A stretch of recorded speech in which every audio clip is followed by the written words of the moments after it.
Warahmatullahi wabarakatuh. Salam sejahtera semuanya.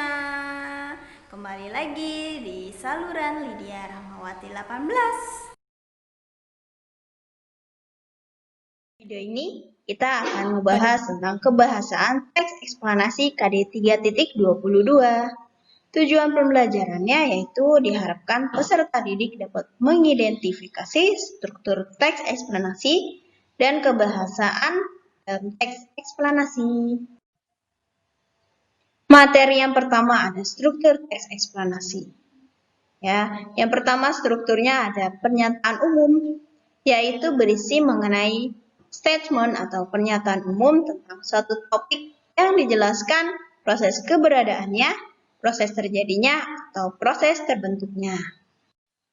Struktur yang kedua ada urutan sebab akibat atau disebut dengan isi.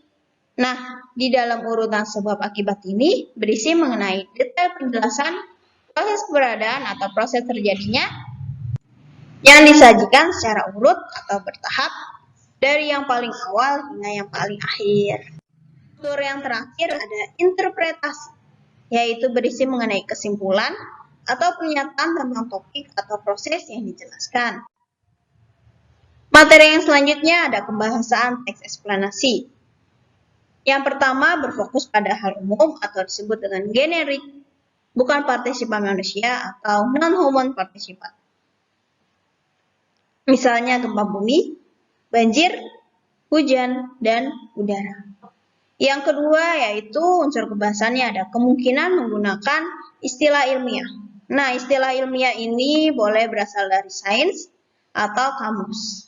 Ya, yang ketiga lebih banyak menggunakan kata kerja. Kata kerja menggunakan hal-hal ya yang sedang dilakukan atau suatu kegiatan. Yang selanjutnya menggunakan konjungsi waktu atau kausal. Misalnya jika, bila, sehingga, sebelum, pertama, dan kemudian. Yang terakhir eksplanasi ditulis untuk membuat bahwa sesuatu yang diterangkan secara kausal benar. Nah, berikut adalah contoh ya membuat teks eksplanasi berdasarkan struktur yang sudah saya jelaskan tadi.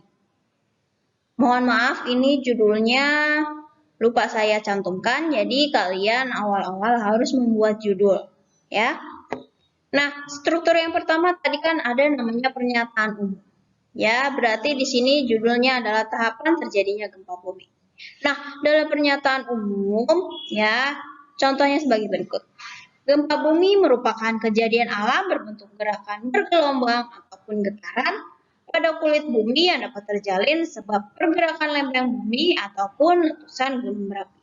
Nah, berarti dalam pernyataan umum ini, ya, berisi mengenai hal-hal umum tentang topik yang akan dibahas. Nah, ini kan topiknya adalah tadi gempa bumi, ya. Berarti gempa bumi ini harus dijelaskan terlebih dahulu di dalam pernyataan umum. Ya, yang kedua ada penjelasan atau disebut dengan isi. Contohnya sebagai berikut. Gempa yang diakibatkan pergerakan lempeng bumi ini dikenal dengan gempa tektonik.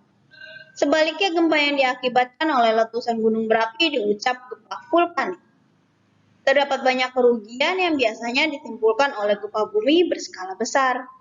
Antara lain hancurnya bangunan-bangunan yang kurang kuat sehingga memunculkan korban jiwa. Gempa bumi pula dapat menimbulkan trauma untuk korbannya. Nah, sedangkan di dalam penjelasan atau disebut dengan isi, ya, di sini berisi mengenai sebab akibat dari si topik tersebut. Ya, tadi kan topiknya adalah si gempa bumi. Berarti di dalam penjelasan atau isi ini menjelaskan sebab akibat si gempa bumi ini. Ya, kerugiannya juga boleh dicantumkan di dalam penjelasan atau isi ini. Ya, secara detail. Nah, yang terakhir ada simpulan atau penutup, ya, biasa disebut dengan interpretasi. Contohnya sebagai berikut. Dilihat tadi penyebabnya, gempa bumi memanglah tidak dapat diprediksi serta tidak memahami masa, ya, dan lain sebagainya. Oke. Nah, jadi di dalam simpulan atau penutup ini, ya, ditegaskan ulang tentang si sebab akibat tersebut, ya, atau simpulan dari keseluruhan penjelasan isi ini, ya, ditaruh di simpulan atau penutup.